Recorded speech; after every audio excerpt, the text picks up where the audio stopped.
Hey guys, welcome back to another episode of The Stable.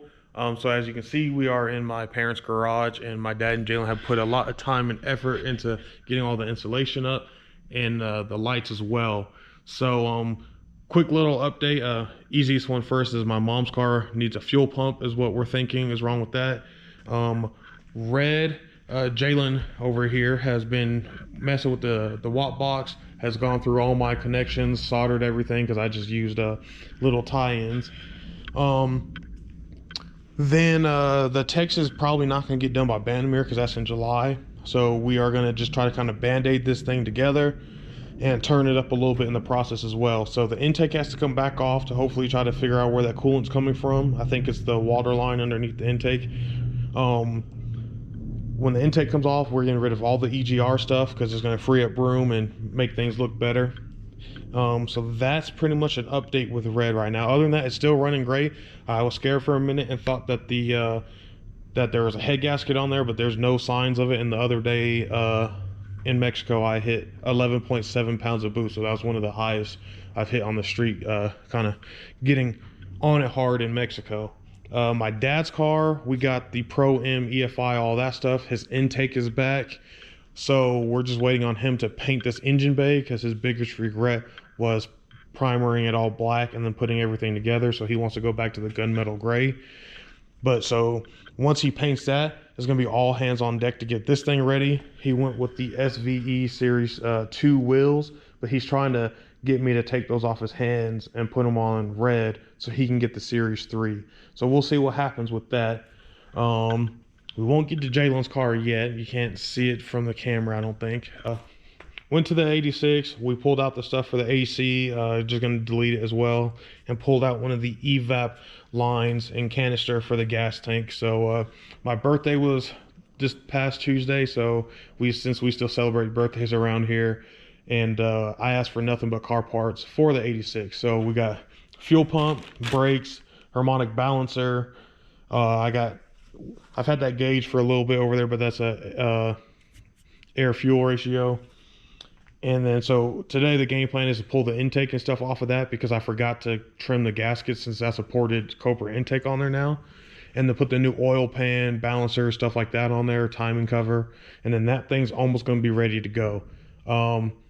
I'll just go ahead and show you guys Jalen's car. You can kind of see it already. So Jalen has been working on this car, switching from the top mount intercooler to the front mount. So performance wise, nothing else has changed with this car. So for you Subaru guys and interested in doing this, you will be able to see a comparison going from the top mount to a front mount.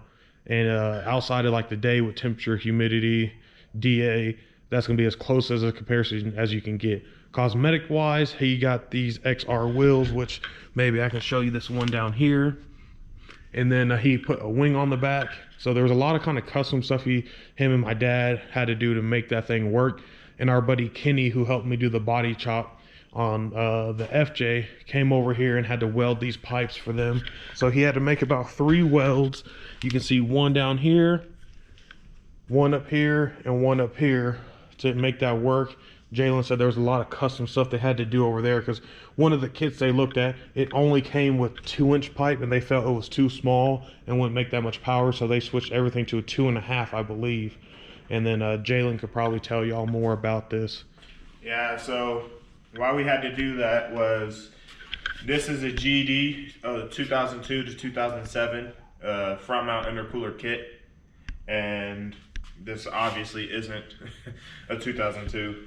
So only thing we changed, we went from a stock front mount intercooler to a treadstone one to make as much power as we can for now. It was really a pain, but I would recommend it.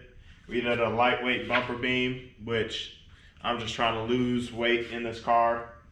Other than that, it's just been cosmetics. We had to cut a lot of plastic out of the fog light holders. Right there. But I never really use my fog lights anyways. For his birthday, I believe we ended up getting him the carbon fiber cover, so he had those anyway. So fog lights were kind of pointless. And you did a rear bumper lightweight support as well. Yeah, I did a rear light bumper support. I intend to get a rear seat delete because I don't use the rear seat anyways.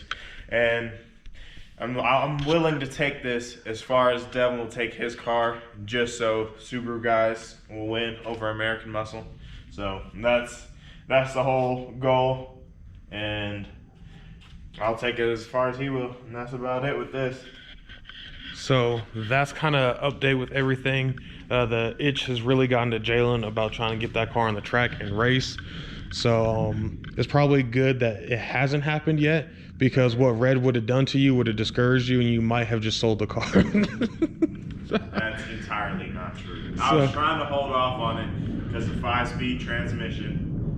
I'm hoping to get the 2002 to 2007 6-speed STI transmission in this, and then it's game over for Devin. So anyways, we'll see what happens with that. So that's an update with all the cars. I'm gonna start getting my tools and everything out to start pulling this thing apart and getting the new parts on it. So this is gonna be a little update. Hopefully it still turns out okay, because I am actually using my my iPhone to do this, because for whatever reason my GoPro is acting stupid and I left the rest of the batteries and stuff at my house. So as you guys can tell right there, like there's really nothing to even trim off these gaskets. So it looked like they pretty much did like a port match, but it gave me a good opportunity to go ahead and be able to bolt these valve covers down, because these inside ones were a pain to get to with the intake on there. So I'm cleaning up the RTV on both sides, and then we will be just bolting everything back together, and then start working on the front and the new oil pan. Jalen's car is at a standstill until they get coolant, and that reservoir you see over there is going to probably go right here, and this coolant line comes down under this pipe and it goes back into the reservoir here, and it's also teed right there. So they're just going to move this tee back here to where they can still have that line go to the reservoir, but it can also go into the overflow right here. So that's the plan with that. The sensor I bought for Red says it was a speed sensor, but it looks like it's the same one that's attached to the brake. So Jalen's looking at that still for me, because I've tried to mess with that thing for 3 years. So maybe, you know, fresh eyes, he'll be able to figure it out and do something different than I did. So that's pretty much it. He's kind of putting everything back together. And I also sent him the diagram that the guy sent me at that N2MB Wot box, whatever, to bypass that that switch if we have to. So with doing that, we had to go buy more resistors, and they're somewhere around here. But so that's a little update. I'm about to maybe take the shop vac and vacuum, make sure there's no debris down in this valley, and then put the intake back on. I try to get the best I could without gouging the metal and putting a bunch of other crap down in there. So that's the update for now. Like I said, hopefully this footage still comes out okay and the volume's okay. I'm having to use my phone because my GoPro is acting up right now. All right, as you can see, the lower intake is on there. We got new RTV on the back and the front. That's torqued down, so everything's tight up to this point. But you can see even with this gasket like there, it's just barely an overhang, so I'm not gonna bother. So put that back on there, and then probably start messing with the front. I think I can go ahead and run all these bolts in, even though I don't have any of the accessory brackets yet. I don't think any of them attached to it, so we can get the front of this taken care of and definitely get the new oil pan on there. So we did that. Jalen thought he had it wired. He thought maybe I wired it up wrong, so he tried a different switch, but we still get to step 2 of the troubleshooting on the Watt box. And it says when you have the gas pressed, you push the clutch in. Well, when you press in the gas, you'll see the light on the Watt box start blinking rapidly. And then you push in the clutch, and it's supposed to go out, flash, or go out, come back on briefly for a second, and then start flashing again, and then it just won't do that. So that's the part we're at there, and that's what he's still messing with, but I will keep you updated. All right, so we got this thing flipped over, but this doesn't appear to be a standard Fox body pickup tube, so the new oil pan won't fit on there. So I'm probably just gonna throw the other one on there and bolt it up, and just to cover it up, but that's probably gonna be a stopping point on this for today. since I gotta get a different pickup tube for this.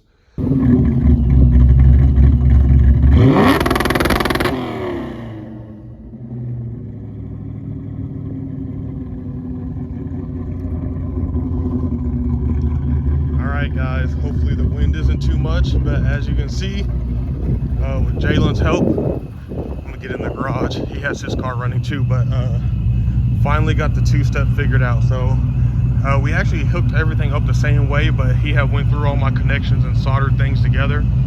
So it appears to be working out. That's what the cruise control still not working. And then I just went in the system. We got stuck yesterday on the step 2 with when you push the clutch in, it's supposed to like go, it's supposed to like flash and then one time and then come back and stay on solid, or go back to you hold the what is it, when you have the clutch, no, gas to the floor, it's supposed to blink rapidly.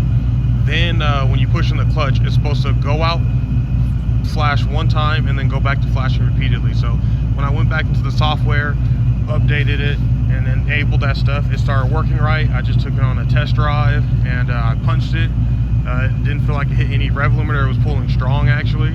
And then I even did a no lift shift from 3rd to 4th, and it still was going. So guys, finally, after like a 3-year battle, I would call that a success. So Jalen's gonna finish putting that back together for me, because we had an agreement. He wanted like a bottle and a car part for his Subaru if he figured it out.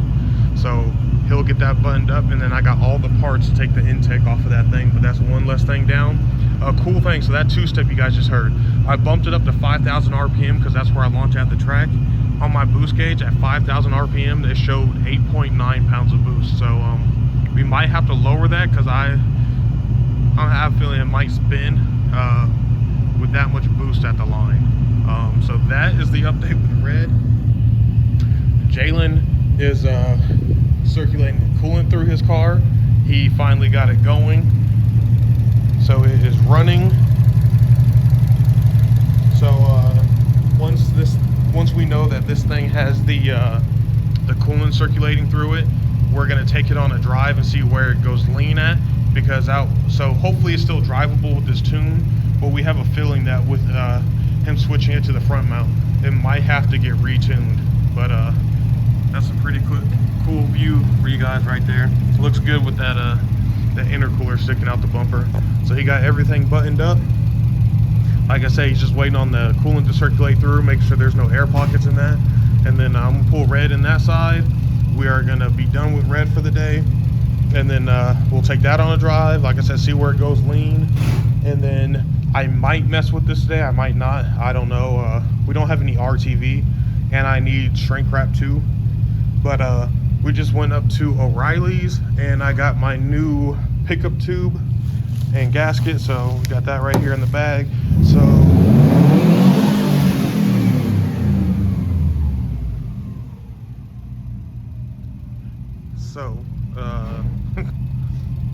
we might just put the oil pan on this and then call it a day.